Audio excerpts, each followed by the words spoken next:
Assembly గురించి మాట్లాడుకుంటే అసెంబ్లీలో పులిని చూస్తే జింక భయపడకపోతే ఏం చేస్తుంది? కవిత గురించి దేశంలోనే రాష్ట్రంలోనే నీకు లిక్కర్ రాణి అనే పేరు అయితే ఉంది. అంటే కవితని బయటికి పంపించి నువ్వు ఇట్లా విమర్శలు చెయ్యు వాళ్ళ బావ అనుకోవచ్చు హరీష్ రావు. అనుకోవచ్చా? వాళ్ళు సైన్యం ఏమంటున్నారు, వాళ్ళ కార్యకర్తలు కానీ ఏమంటున్నారు అంటే ముఖ్యమంత్రి గారు అంటున్నారు. 100% కేసీఆర్ గారు అసెంబ్లీకి వచ్చి 2 minutes ఉండి వెళ్ళిపోయారు. పంప్ హౌజులు ఎన్నెన్ని ఉన్నావో ప్రతి దాంట్లో అవినీతి జరిగింది కాబట్టి ఇవల్ల బయట పెడతారనే భయంతో కేసీఆర్ని మధ్యలో కూర్చోబెట్టి ఎవరిని సీఎం చేస్తావంటే కవితను మెడబట్టి బయటికి దొబ్బేశారు. కవిత రాజకీయంగా ఏనాడో చనిపోయింది. పార్టీ నుండి బయటికి గెంటేయచ్చు, అప్పుడు మనమే చూసుకోవచ్చు పార్టీని అనే. అంతే కదా. అంటే కవిత ఒకవేళ కేటీఆర్ ఇట్లా చేస్తుంటే పదవికి రాజీనామా ఎందుకు చేసిందని అంటారు. ఎందుకు వారిపోయింది? ఆయన పారిపోవాల్సిన అవసరం ఏమొచ్చింది? ఇతరులకు వచ్చి ఆయనకు కావాల్సింది పేరు, ఆస్తులు కాదు. నేను పోయిన ఇంటర్వ్యూలో అదే చెప్పాను. పోరాటాలు చేసినటువంటి తెలంగాణ కాబట్టి అట్లాంటి పోరాటాలు చేసిన చైతన్యం ఉన్నటువంటి ప్రజలు కాబట్టి ఏ రోజు ఏదైనా కొంతకాలం మాత్రమే ఉంటుంది. ఆ కాలం అనేది వాళ్ళది చెల్లిపోయింది. Hi, welcome to UTV. ఈరోజు మనతో పాటు Nagar Kurnool district Congress youth president Koditela Ramu గారు మనతో ఉన్నారు. నమస్కారం రాము గారు. నమస్తే మేడం. ఎలా ఉన్నారు? Fine madam. ఓకే రాము గారు, ఇప్పుడు అసెంబ్లీ గురించి మాట్లాడుకుంటే, రీసెంట్ అప్డేట్స్ గురించి మాట్లాడుకుంటే, కవిత గురించి చాలా విమర్శలు కానీ లేకపోతే పాజిటివ్ కామెంట్స్ కానీ నెగిటివ్ కామెంట్స్ కానీ చాలా వస్తున్నాయి. మీ ఒపీనియన్ ఏంటి కవిత మీద? అంటే కొత్త పార్టీ పెడతారా, లేకపోతే అదే ప్రోగ్రామ్స్ కంటిన్యూ చేస్తారా, లేకపోతే బీఆర్ఎస్లో మళ్ళీ జాయిన్ అవుతారా? అంటే నేను ఆస్తుల కోసం కాదు, ఆత్మగౌరవం కోసం మాత్రమే పార్టీ నుండి బయటకు వచ్చాను అని చెప్పేసి చాలా ఏడ్చారు. మీ ఒపీనియన్ ఏంటి? అంటే నేనేమంటున్నంటే కవిత రాజకీయంగా ఏనాడో చనిపోయింది పార్టీ పరంగా చూస్తే. ఎందుకంటే బీఆర్ఎస్ పార్టీలో కవితను మెడబట్టి బయటికి దొబ్బేశారు. అది దొబ్బిచ్చింది ఉడక వాళ్ళ అన్న అనుకోవచ్చు, వాళ్ళ బావ అనుకోవచ్చు హరీష్ రావు. తర్వాత ఇతరులు ఉన్నారని చెప్తున్నారు. అంటే నీవిన మంచి అభిప్రాయం ఉంటే ఒక సొంత తండ్రి ఏ కూతురునైనా దొబ్బుతారా? దేశంలో ఇతర పార్టీల కూతుర్లు ఉడక ఉండి పనిచేసినటువంటి ఉన్నారు. సరే, కొంత అవినీతి చేసిన అది చేసిన ఉడక వెనకేసుకొని పనిచేసినటువంటి సందర్భాలు చూసినాము. కానీ నీవు ఇక్కడ దేశంలోనే రాష్ట్రంలోనే నీకు లిక్కర్ రాణి అనే పేరు అయితే ఉంది. ఆ పేరును పెట్టుకొని ఇంకా నా పార్టీని చెడగొడుతుందని చెప్పేసి ఆలోచనతోసే ఆ రోజు మెడబట్టి బయటికి దొబ్బడం జరిగింది. దాన్ని కాపాడుకోవడానికి మళ్ళీ నేను ఉంటాను, జనాల్లో ఉన్నాను అని చెప్పుకోవడానికే ఇతరుల విన కామెంట్ చేస్తుంది. ముఖ్యంగా ముఖ్యమంత్రి గారు విన మాట్లాడుతుంది. నీ సొంతల్లో విన మాట్లాడుతుంటే తప్పులేదు. ఎందుకంటే నువ్వు అధికారంలో 10 సంవత్సరాల నుండి ఆనాడు ప్రశ్నించలేదు అంటే నీ అసమానతత్వమే కదా. అంటే నీకు పాజిటివ్గా వస్తేనేమో ఏమనవు, అది కప్పిపుచ్చుతావు. ఆ 10 ఏళ్ళ నాడు ఒక్కనాడు మాట్లాడలే, బావ విన మాట్లాడలేదు, అన్న విన మాట్లాడలేదు, ఇతరులు మాట్లాడలేదు. ఈరోజు నీకు ఏదైతే ఇబ్బంది జరుగుతుందో అది ప్రజల్లోకి చెప్తామని నిజాం గుడక అబద్ధాన్ని గుడక అంటే నిజాన్ని గుడక ఆ రోజు అబద్ధం మాట్లాడిండ్రు. ఆనాడు మేము కాంగ్రెస్ పార్టీలో ఉన్నప్పుడు ఇది జరుగుతుంది, అబద్ధము నిజము అని చెప్పి ఎన్నిసార్లు మొరపెట్టుకున్నా కూడా కాదని మాట్లాడినటువంటి సందర్భాలు చాలా ఉన్నాయి. అదే అట్లాంటివి ఈరోజు కవిత వచ్చి ఇది నిజమే కాదని ఈరోజు సిల్క పలుకలు పలుకుతున్నదంటే అంటే తన స్వలాభం ఎంత ఉంది? రాజకీయ ఎత్తుగడల కోసమే కదా దొరసాని మాట్లాడేది. నేనేమంటున్నానంటే తెలంగాణలో మరోసారి బీఆర్ఎస్ పార్టీ ఎయిడ్స్ లాగా ఎండుకపోతుంది తప్ప ఆ పార్టీని మళ్ళీ బతికించడానికి మరో రూటుని ఎన్నుకోవడానికి కొత్త పార్టీలో ఒక సంస్కరణను తీసుకొచ్చి ఇటున్న పార్టీ నాయకులను అటు తీసుకొని పార్టీ మారకుండా ఇప్పుడు బీఆర్ఎస్ పార్టీలో ఉన్నటువంటి ఎవరైతే సానుకూలంగా ఉండి మా పార్టీ అంటే చనిపోతున్న దశలోని ఏం చేస్తున్నారంటే వేరే పార్టీలోకి పోకుండా మళ్ళీ తన పార్టీలోకి తీసుకొని పార్టీని మళ్ళీ ఉత్తేజపరిచి తీసుకొని ఏదో సందర్భం వచ్చినప్పుడు వాళ్ళు కలుస్తారు. అన్న చెల్లెలు తండ్రి అనేది కంపల్సరీ కలుస్తారు. హరీష్ రావును మెడబట్టి బయటికి దొబ్బుతారు. దానికోసమే అదంతా స్కెచ్ చేస్తున్నారు. ఎందుకు అంటే ఇప్పుడు కేటీఆర్ గారు వాళ్ళు సైన్యం ఏమంటున్నారు, వాళ్ళ కార్యకర్తలు కానీ ఏమంటున్నారు అంటే ముఖ్యమంత్రి గారు అంటున్నారు. మరి హరీష్ గారు ఉండగా ముఖ్యమంత్రి అని ఎట్లా అంటారు? అననికి రాదు కదా. వాళ్ళ బావను బదలాం చేసిందంటే, ప్రజల్లోకి అంటే చెడు పేరు తెచ్చిందంటే బావకు ముఖ్యమంత్రి ఇచ్చే అవకాశం లేదు. కాబట్టి మా అన్నను నేను ముఖ్యమంత్రిని చేసుకోవచ్చు అనే ఆలోచన ఉంది చెల్లెలు. కాబట్టి చెల్లెలి ద్వారా ముఖ్యమంత్రి అనిపించుకోవడానికి కేటీఆరే చేపిస్తున్నాను అనుకోవచ్చు కదా.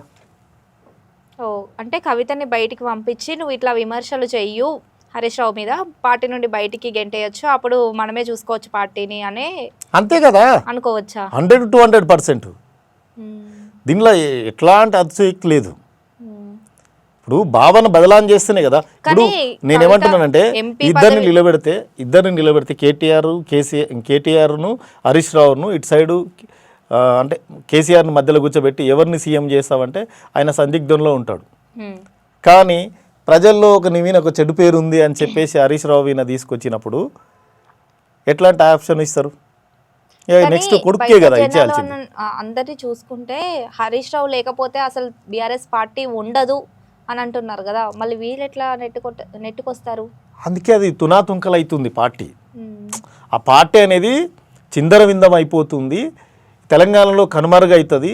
మేమేమంటున్నాం, అందుకే 15 సంవత్సరాలు కాంగ్రెస్ పార్టీ ఉంటుంది. గౌరవ ముఖ్యమంత్రి రేవంత్ రెడ్డి గారు 15 సంవత్సరాలు ముఖ్యమంత్రిగా ఉంటాడు. బడుగు బలహీన వర్గాల కోసం ఆయన పనిచేస్తాడు. ఆయనకు కావాల్సింది పేరు, ఆస్తులు కాదు. నేను పోయిన ఇంటర్వ్యూలో అదే చెప్పాను. ఆయనకు కావాల్సింది పేరు మాత్రమే. ఈ రాష్ట్రంలో పేరు సంపాదించుకోవాలి అంటే బడుగు బలహీన వర్గాలతోటి పేరు సంపాదించుకోవాలి, పేదోనికి అన్నం పెట్టాలి అనే ఆలోచన ముఖ్యమంత్రి గారికి ఉంది. కాబట్టి ఆ కళను నెరవేరుస్తున్నారు టీఆర్ఎస్లే. ఓకే, అంటే కవిత ఒకవేళ కేటీఆర్ ఇట్లా చేస్తుంటే పదవికి రాజీనామా ఎందుకు చేసిందని అంటారు? అంటే ఒక ఎంపీ పదవిలో ఉంది, ఎమ్మెల్సీ పదవిలు చేసింది, అవన్నీ చేసినాక నేను ఆత్మగౌరవం కోసం నేను రాజీనామా చేస్తున్నానని చెప్పేసి రాజీనామా చేసింది. రాజీనామా చేయాల్సిన అవసరం లేదు కదా, అయినా చేసింది కదా. మండలి చైర్మన్ గారు ఎవరు?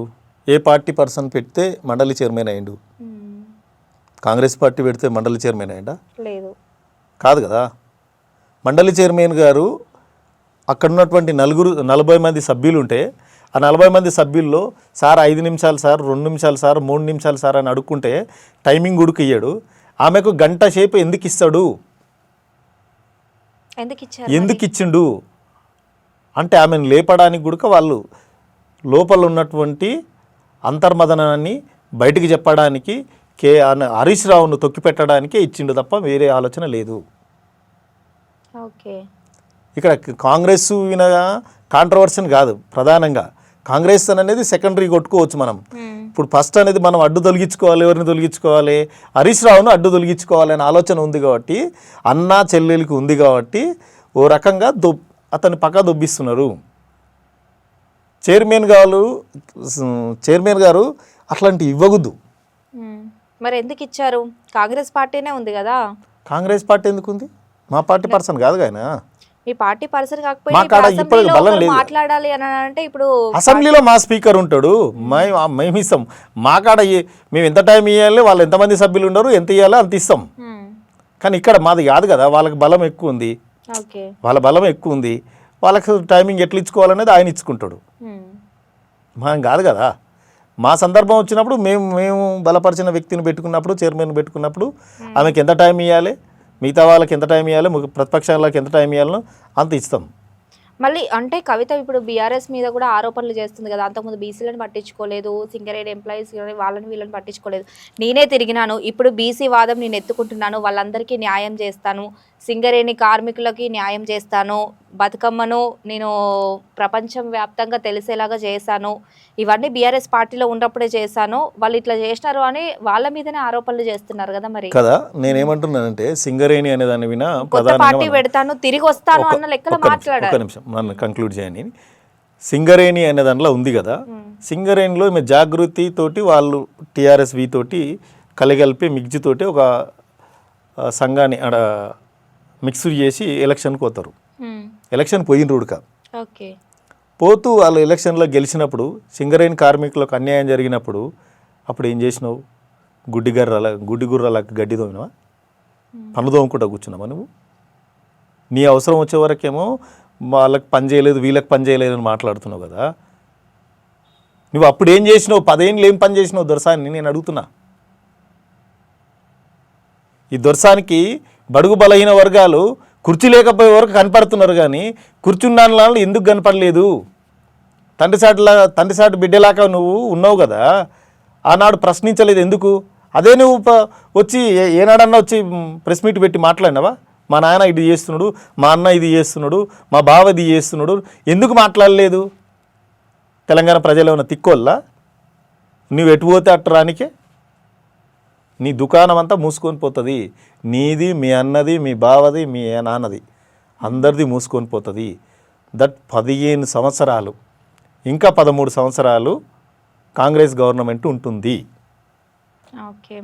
ఇప్పుడు కేసీఆర్ గారు అసెంబ్లీకి వచ్చారు కదా, అంటే కేసీఆర్ గారు అసెంబ్లీకి వచ్చి 2 మినిట్స్ ఉండి వెళ్ళిపోయారు. సో కేసీఆర్ భయపడ్డాడు అనుకోవచ్చా, లేకపోతే నేనున్నాను పార్టీకి అని చెప్పి బయటకు వచ్చిండు అనుకోవచ్చా? ఎలా చూస్తారు కేసీఆర్ని మీరు? అసెంబ్లీలో పులిని చూస్తే జింక భయపడకపోతే ఏం చేస్తుంది? పులి లాంటి సీఎం గారిని, రేవంత్ రెడ్డి గారిని చూసిండు కాబట్టి భయపడిపోయిండు.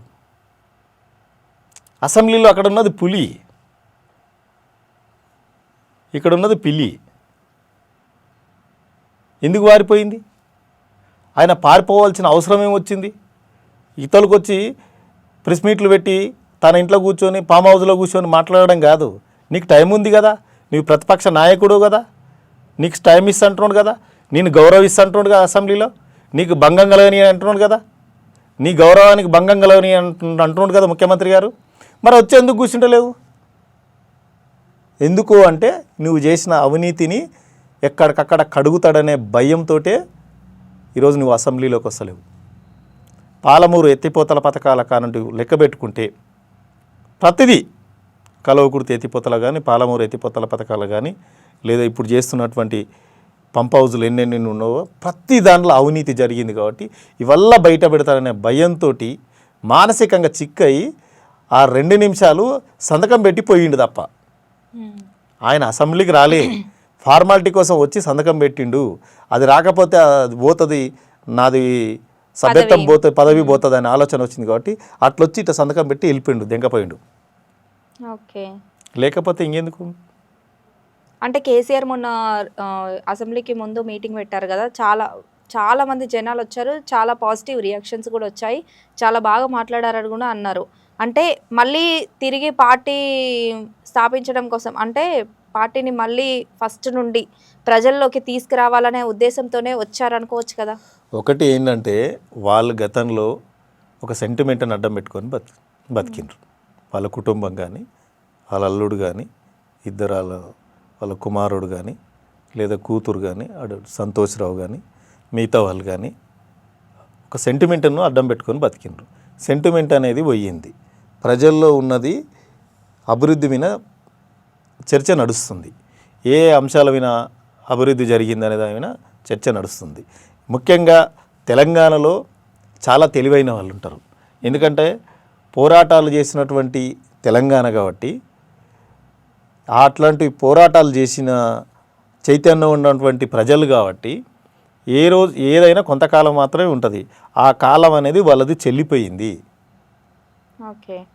కాబట్టి వాళ్ళు ప్రజల నుండి ఎక్స్పెక్ట్ చేసేది ఏది ఉండదు. 100-200% వాళ్ళు ఫెయిల్యూర్ అయినరు.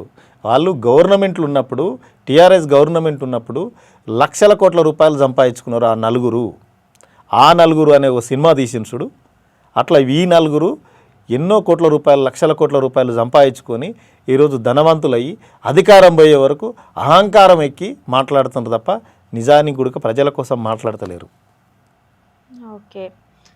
ఇప్పుడు రీసెంట్గా జరిగిన సర్పంచ్ ఎలక్షన్స్ చూసుకుంటే ఎవరైతే పార్టీ తరపున నిలబడతారో, ఇండిపెండెంట్ క్యాండిడేట్స్ పక్కన పెట్టి పార్టీ తరపున ఎవరైతే నిలబడతారో వాళ్ళు 55% వరకే కాంగ్రెస్ తరపున గెలిచారు. 45% అలా చూసుకుంటే బీఆర్ఎస్ పార్టీ గెలిచారు.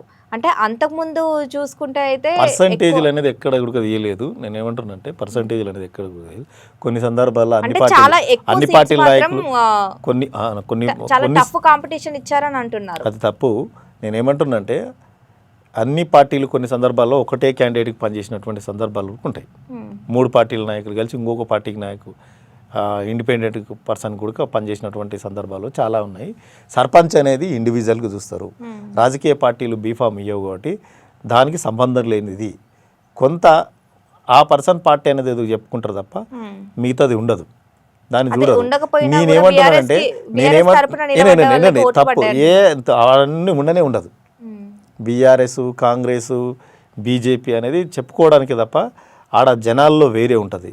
ఇప్పుడు ఈ గ్రామాలల్లో మొన్నటికి మా విలేజ్లోనే బీజేపీ వాళ్ళు వచ్చి కాంగ్రెస్ వాళ్ళకి సపోర్ట్ చేసి గెలిపించిండ్రు. టీఆర్ఎస్ వాళ్ళు వచ్చి కాంగ్రెస్ వాళ్ళని గెలిపించిండ్రు. అట్లాంటే ఇంకా అది కాదు కదా. వ్యక్తి నచ్చినట్టు వ్యక్తిని ఉండరు, వాళ్ళు ఎన్నుకోవడం జరుగుతుంది తప్ప ఇది ఇండివిజువల్గా ఉంటుంది. అదే నువ్వు ఎంపీటీసీగో జెడ్పీటీసీగో అయినదనుకో 100% బీఫామ్ ఉంటుంది. ఆ పర్సన్ పార్టీకి ఒక లెక్క ఉంటుంది, ఎంతమంది గెలిచినది కనపడుతుంది. ఓకే. ఇప్పుడు రాబోయే జీహెచ్ఎంసీ ఎలక్షన్స్ వస్తున్నాయి కదా. సో రాబోయే ఎలక్షన్స్లో మున్సిపాలిటీలు వస్తాయి ఫస్ట్. అదే మున్సిపాలిటీ ఎలక్షన్స్లో కార్పొరేటర్స్ ఎవరు ఎక్కువ గెలుస్తారు అని అనుకుంటున్నారు మీరు? కాంగ్రెస్ పార్టీ. బీఆర్ఎస్ గెలుస్తుందని ప్రజలు అనుకుంటున్నారు. ప్రజలు అనుకుంటలేరు, టీఆర్ఎస్ నాయకులు అనుకుంటున్నారు. ఓకే. ప్రజలు ఎప్పుడు కాంగ్రెస్ పార్టీకి వైపే ఉంటారు. ఎందుకంటే సన్న బియ్యం తినపెడుతున్నాడు కాంగ్రెస్ పార్టీకి వెళ్ళి, గ్యాసు సబ్సిడీలు ఇస్తుంది కాంగ్రెస్ పార్టీ, నీకు 200 యూనిట్ల కరెంట్ ఇస్తున్నది కాంగ్రెస్ పార్టీ, ఫ్రీ బస్సు ఇస్తున్నది కాంగ్రెస్ పార్టీ, తర్వాత నువ్వు చదువుకుంటా అంటే ఎడ్యుకేషన్ పరంగా ఎంకరేజ్ చేస్తున్నది కాంగ్రెస్ పార్టీ. ఇట్లా చెప్పుకుంటూ పోతే ప్రతి స్కీమ్ పేదోడికి అరికాలకు ముళ్ళు కుచ్చితే గుడక దాన్ని తీసి ముద్దాడే నాయకుడు రేవంత్ రెడ్డి గారు. మంచి నాయకుడిని మనం ఎన్నుకున్నాం. ఈయన 15 సంవత్సరాలు ఉంటాడు. ఆయన భయానికి టీఆర్ఎస్ నాయకులు ఎక్కడికక్కడ అంటే వల్గర్ లాంగ్వేజ్ పెట్టి మాట్లాడుతున్నారు. ఈరోజు కేటీఆర్ గారు ఏం మాట్లాడిండ్రు? ఆయన నోరుకే మొక్కాలే. ఆయన మాట్లాడినప్పుడు ఎంత గల్లీజ్గా మాట్లాడిండు. రేవంత్ రెడ్డి గారు కూడా అట్లాగే మాట్లాడుతున్నారు కదా. రేవంత్ రెడ్డి భాష మీద చాలా ఆరోపణలు వస్తున్నాయి. అది టీఆర్ఎస్లో చేస్తుండ్రు వాళ్ళు. మీరు గతంలో మాట్లాడినప్పుడు మేము గాంధీలం కాం కదా, మేము గాంధీలమా? ఈ చెంపకట్టు కొడితే ఈ చెంప చూపేనికే మేము కూడా దౌడకు 2 వీక్తాం. మేము కూడా ఆయన ఒక్కడు వీకితే మేము 2 వీక్తాం. అందుకనే గవర్నమెంట్ తెచ్చుకున్నాం. మేమేమన్నా అసమర్థులం కాం కదా. నీకు పేదోనికి అన్యాయం జరగకుండా పనిచేస్తున్నాం తప్ప నీలాంటి రౌడీజులం మేము ఎంకరేజ్మెంట్ చేయం కదా. అంటే రేవంత్ రెడ్డి గారు ఒక ముఖ్యమంత్రి హోదాలో ఉండి అలా మాట్లాడడం, ఇప్పుడు వాళ్ళు మాట్లాడిరని చెప్పేసి ముఖ్యమంత్రి కూడా అదే నేను అట్లాగే మాట్లాడతానంటే తనకున్న రెస్పెక్ట్ అనేది ప్రజల నుండి పోతుంది కదా. ఇప్పుడు ప్రజలు గెలిపించుకున్నారు కదా రేవంత్ రెడ్డి గారిని. ఏమంటారు, కుక్కకు చెప్పుతోటి దెబ్బతింటేనే చక్కగా అవుతుంది. కుక్కకు చెప్పుతోటి కొట్టాలి. కానీ రేవంత్ రెడ్డి గారు అలా మాట్లాడి ఉండకూడదు అని చాలా అంటే చాలా ఆరోపణలు వస్తున్నాయి. భాష ఏం మాట్లాడలేనా, ఏం భాష మాట్లాడింది? వీళ్ళతో పోల్చుకుంటే కేటీఆర్ మాట్లాడింది, హరీష్ రావు మాట్లాడింది, అరే మా ఆయనవరు ఇంకా గలీజ్గా మాట్లాడింది, ఆ సంస్కృతి నేర్పించింది కేసీఆరే. గతంలో గత అసెంబ్లీలో ఉత్తమ్ కుమార్ రెడ్డి గారు ఒక మాట అన్నాడు, మేము ప్రిపేర్ అయ్యి రాలేదు, ఏ పీకనీకి వచ్చిందా అని మాట్లాడిండు. ఇదే కేసీఆర్ అట్లా మాట్లాడిండా? సీఎం గారు మాట్లాడలే కదా. మొన్నవుడుగా కేసీఆర్ ఆయన ఎవరు హరీష్ రావు అన్నాడు, మేము ప్రిపేర్ అయ్యి రాలే అన్నాడు. కానీ అది ఆ మాటకి ఏమన్నారు, రండి చేసుకోండి, ప్రిపేర్ కాండి, మేము సమాధానం చెప్తాం అని చెప్పిండు ముఖ్యమంత్రి గారు. మరి ఇంత లాంగ్వేజ్ ఇంత గలీజ్గా అయితే మాట్లాడలేదు కదా. ముఖ్యమంత్రి గారు చాలా నీట్గా ఆయనకి ఏ బద్ధంగా అయితే సమాధానం చెప్పాలనో ఆ పద్ధతుల్లో మాత్రమే సమాధానం చెప్తున్నాడు. దానికి వెనక్కి పోయేది లేదు. వాళ్ళు అంతంతుంటే అంతరం కట్టి వీడు చచ్చిపోతాడని చెప్పి ప్రజల్లోకి తప్పుడు వార్తలు ఇచ్చేటోళ్ళు. అంటే ఇప్పుడు రేవంత్ రెడ్డి గారు కేసీఆర్ని ఉరితీయాలి అని అన్నారు. అంటే ఒక ముఖ్యమంత్రి హోదాలో ఉండి మాజీ ముఖ్యమంత్రిని అలా ఉరితీయాలి అనేది యూజ్ చేయొచ్చు అలా అనొచ్చా? అనొచ్చు, ఎందుకు అనవద్దు? ఆయన మనిషి కాదా ఎట్లా? ఆయన మనిషే, ఈయన మనిషి. అంటే ముఖ్యమంత్రి ఉరితీయాలి కాదు. అనేది ముఖ్యమంత్రి గారు ఎందుకన్నాడు? పాలమూరు రంగారెడ్డిలో నిన్ను ఎంపీగా చేసింది పాలమూరు ప్రజలే. నిన్ను ఎంపీగా చేసింది పాలమూరు ప్రజలే. ఇక్కడ నిన్ను ముఖ్యమంత్రికి ముందు కాకముందు ఉడక నిన్ను నెత్తిన పెట్టుకున్నది పాలమూరు ప్రజలే కదా. పాలమూరు జనాలు వలసపోయి ఉడక నిన్ను నెత్తిన పెట్టుకుంటే నువ్వు ఒరగబెట్టింది ఏంది? లక్షల కోట్ల రూపాయలు సంపాదించుకొని ఆనాడు నువ్వు మంత్రి పదవి చేసుకున్నావు, మళ్ళీ గిట్టక రాజీనామా చేసుకున్నావు. నువ్వు చేసిన అవినీతికి ఉరిదీయాలని తప్పు, ఆ ఓర్డు అనాల్సింది కాదు, ఇంకా పెద్ద ఓర్డు అన్న కూడా తప్పలేదు. అంటే ఇవన్నీ 6 గ్యారెంటీలు అయితే కేటీఆర్ ఏమన్నారంటే ఇవన్నీ 6 గ్యారెంటీలు ఒక్కటి కూడా నెరవేర్చలేదు. ఒకవేళ నెరవేర్చినా కూడా 6 గ్యారెంటీలు ఆయన అనేది కళ్ళు కనపడకపోతే దానికి మనం ఏం చేస్తాము? ఆయన కళ్ళు, ఇప్పుడు నేనేమంటానంటే ఆయన కళ్ళు తెరుచుకొని కనబడితే కనబడుతుంది. పచ్చకామెరలు వచ్చినోనికి ఎట్లా కనబడుతుంది? అంత పచ్చగానే కనబడుతుంది. ఆయన పచ్చకామెరలు వచ్చిన మేము కేటీఆర్ గారికి 6 గ్యారెంటీలు ఏవి, తులం బంగారం ఏది, 2,500 మహిళలకు ఏవైతే ఇస్తా అన్నారో అవేవి, మీది కొడంగల్ నియోజకవర్గం, కొడంగల్లో కానీ క్వశ్చన్ వినండి. ఇయ్యనివి ఆ రెండే రెండు. ఒకటి తులం బంగారు ఇవ్వలేదు, దానికోసం ఫ్యూచర్లో ఇస్తాడు, 100-200% వస్తుంది. అంటే ఫ్యూచర్ ఆల్రెడీ 2 ఇయర్స్ అయిపోయింది కదా, ఫ్యూచర్లో ఎప్పుడు ఇస్తారు అని వాళ్ళు అడుగుతున్నారు కదా, ప్రజలు కూడా ఎదురు చూస్తున్నారు కదా. ఇప్పుడు కొడంగల్ నియోజకవర్గంలో కానీ లేకపోతే నా నియోజకవర్గం సిరిసిల్లలో కానీ ఈ రెండింటిలో మేడం నేనేమంటానంటే 6 గ్యారెంటీలు బంగారం ఎంత రేటు ఉంది? రేటుతోనే సంబంధం లేదు కదా. గ్యారెంటీ ఇచ్చినప్పుడు ఎంత ఉంది అంటున్నా? 1 లాక్ ఎబోనే ఉంది, 1,00,000 ఎబోనే ఉంది, 1,00,000 ఎబోనే ఉంది కదా.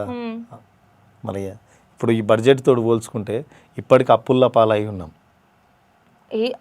సామాన్య ప్రజలు చాలా ఇబ్బందులు ఉన్నారు. ఇప్పుడు ఆ గవర్నమెంట్ ఉన్నప్పుడు కరెక్టే చెప్తున్నారు. నేనేమంటానంటే ఆ గవర్నమెంట్ టీఆర్ఎస్ గవర్నమెంట్ ఉన్నప్పుడు ఎంప్లాయీస్ అంటే ప్రతి ఒక్కరు ఏమనుకుంటారంటే అందరూ 1st తారీఖు నాడు జీతం వస్తుంది ఎంప్లాయీకి, అప్పులన్నీ కట్టుకోవచ్చు, చిట్టీలన్నీ కట్టుకోవచ్చు, హ్యాపీగా వాళ్ళ ఫ్యామిలీని చూసుకోవచ్చు అనేది ఆలోచన ఉంటుంది. కానీ వాళ్ళు ఏం చేసి ఉంటారు? దానికో దీనికో నాకు ఎట్లా 1,00,000 రూపాయలు జీతం వస్తుంది, ఈఎంఐలు తీసుకొని అదో ఇదో ఆ ఈఎంఐలు తీసుకొని వాళ్ళు జీతాలు గడుపుకుంటారు. ఎంప్లాయీస్ ఉంటారు ఆ గవర్నమెంట్లో. వాళ్ళు ఎన్నోసార్లు చెక్ బౌన్స్లు అయినాయి. ఎందుకంటే 1st తారీఖు నాడు జీతం వల్లే కదా. ఆ కంపెనీలన్నీ బాగుపడ్డాయి చెక్ బౌన్స్లు అయితే. టీచర్లు లబలబలబలబల మొత్తుకొని వాళ్ళ ఫ్యామిలీలు చాలామంది ఉరిపెట్టుకొని చనిపోయిన సందర్భాలు ఉన్నాయి. అప్పులకు జీతాలు పడక ఓ నెలకు 20 తారీఖు, ఓ నెలకు 15 తారీఖు, ఓ నెల 18 తారీఖు, 30 తారీఖు పడ్డ దినాలు ఉడుకున్నాయి. అట్లాంటిది ఈరోజు ఎంప్లాయీ 1st తారీఖు నాడు జీతం తీసుకొని కుటుంబాన్ని పిల్లలని ఈరోజు సమాజంలో నేను ఎంప్లాయీ అని చెప్పుకోగలుగుతున్నాడు. ఆ ఎంప్లాయీ అనే విద్యని తీసిన కేటీఆర్ అండ్ కేసీఆర్, హరీష్ రావు, కవిత ఆ రోజు మాట్లాడలేదు. ఎందుకు?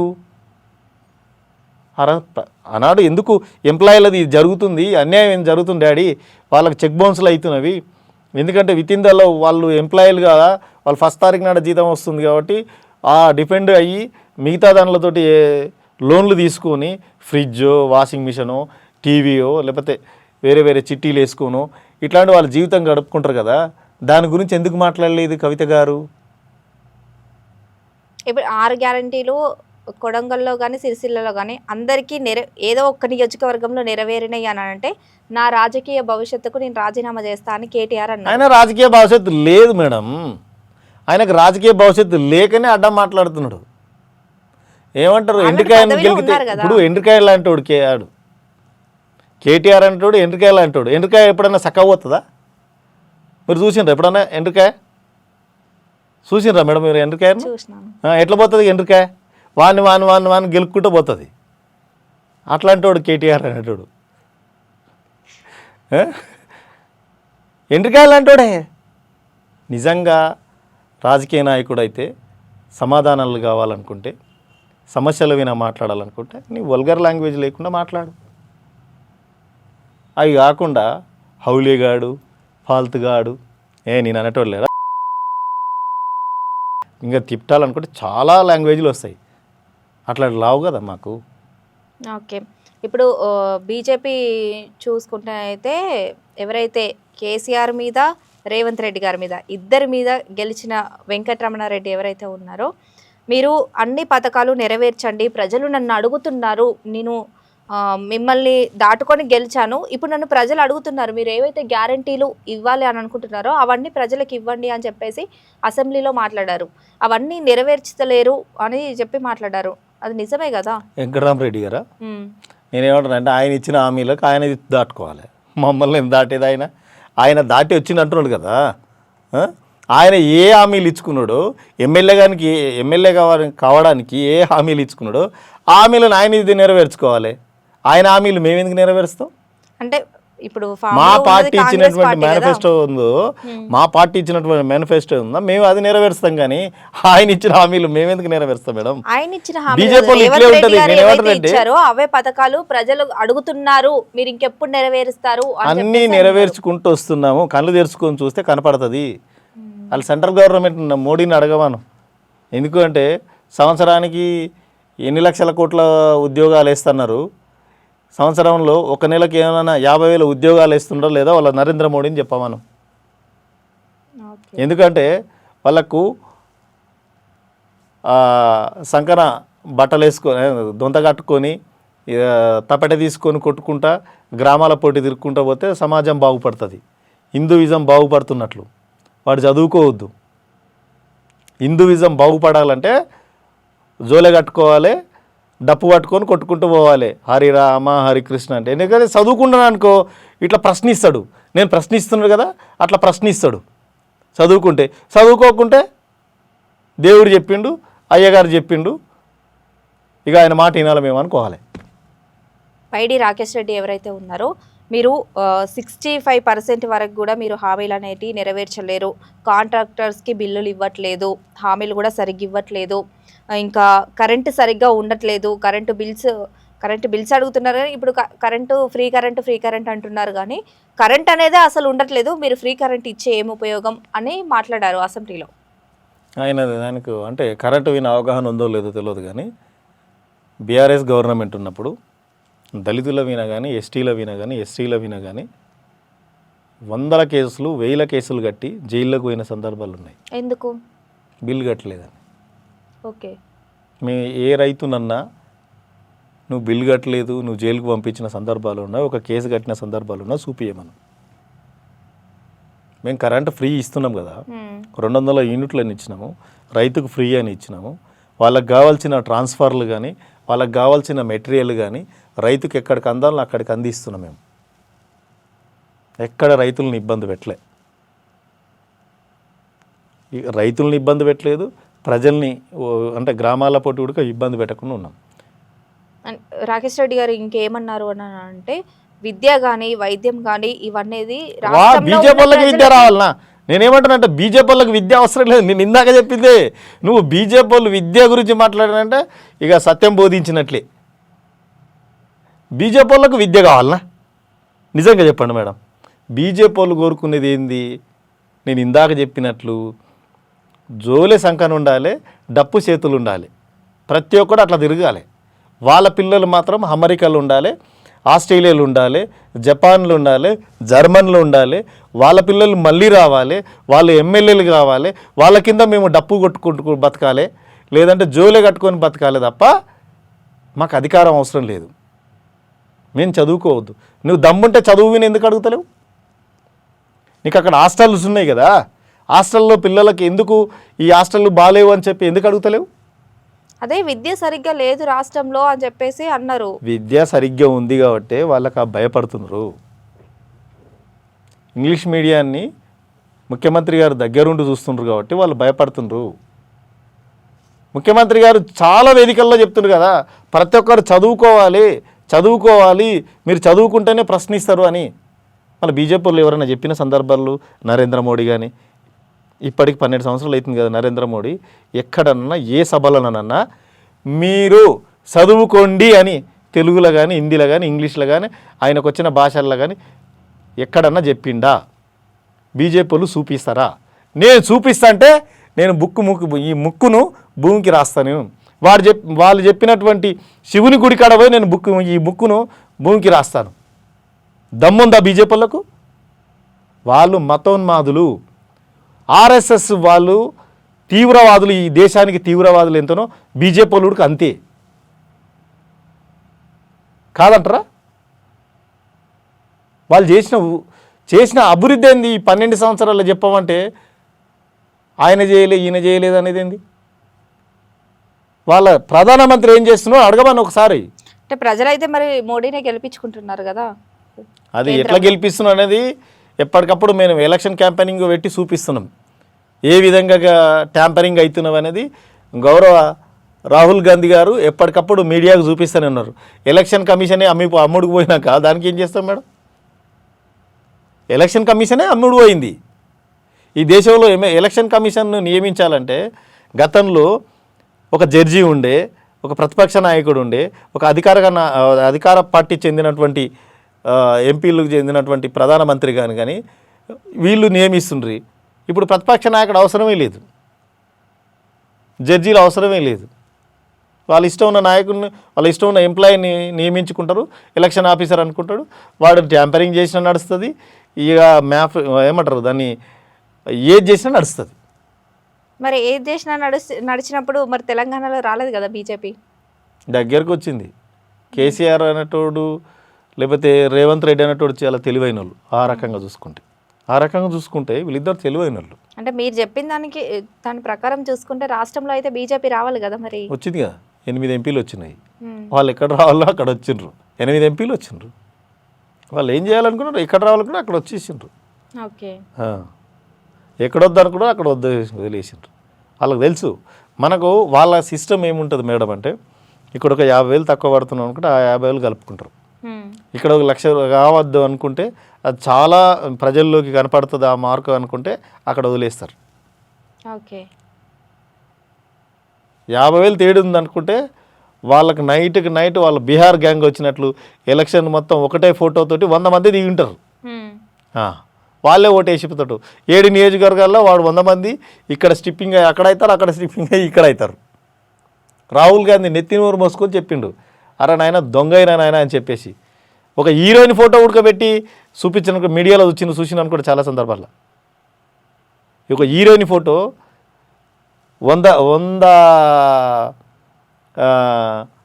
గడపకు ఒకటే ఈమె ఫోటో ఉంటుంది, ఈమె అడ్రస్ ఉంటుంది. సందేర్ అట్లాంటి దొంగలు బీజేపీల గురించి మనం నీతులు చెప్పాల్సిన అవసరం లేదు.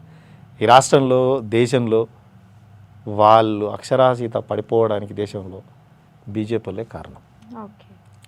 జిఎస్టీ అనే పేరుతో వీటి మొత్తం దోసుకోపోతున్నారు.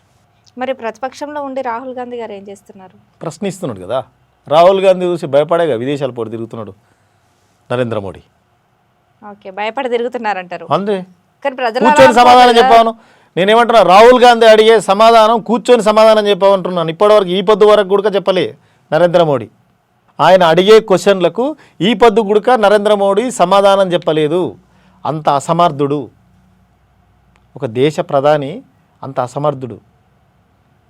విదేశాల్లో పోతున్నావు, నీకు ట్రాన్స్లేటే రాదు, నీకు హిందీ తప్ప వేరేది రానే రాదు. చదువుకుంటేగా నీకు వచ్చేది. దొంగ సర్టిఫికెట్లు పెట్టుకున్నావు, ఈ చదువుతాని దొంగ సర్టిఫికెట్లు, డిగ్రీలు, పీజీలు చూపించుకుంటున్నావు. నువ్వు ఏడ చదువుకున్నావు? చాలామంది పిల్లలు అడిగినరు, నువ్వు చదువుకున్న యూనివర్సిటీ ఎదురా నాయన, నువ్వు చదువుకున్న కాలేజ్ ఏది, ఆ కాలేజ్ పేరు చెప్పు మాకు, మేము కూడా తెలుసుకుంటామని. చెప్పలే, ఎందుకు? గోప్యత ఉంటుంది, చెప్పకూడదు ఇది అని చెప్పిండ్రు. ఎందుకు చెప్పకూడదు? చదువు చెప్పరా మేడం? చాలా గొప్పగా చెప్తుంటారు. డాక్టర్ బిఆర్ అంబేద్కర్ చదువుకున్నాడు, ఎన్నో డిగ్రీలు చేసిండు, పిహెచ్డీలు, పీజీలు చేసిండు, ఎక్కడెక్కడ చదువుకున్నాడు, అవన్నీ ఇంటర్నెట్లో దొరుకుతాయి. మరి నరేంద్ర మోడీది ఎందుకు దొరకదు మేడం? దొంగ కాబట్టి. దొంగను బయట వేసుకుంటలేరు. సందర్భం వచ్చినప్పుడు ఆ దొంగ బయటకు వస్తాడు. ఖచ్చితంగా రాహుల్ గాంధీ తీస్తాడు. అది ఏం చేయాలో అది చేస్తారు మేడం. ఓకే అండి, థ్యాంక్ యూ అండి.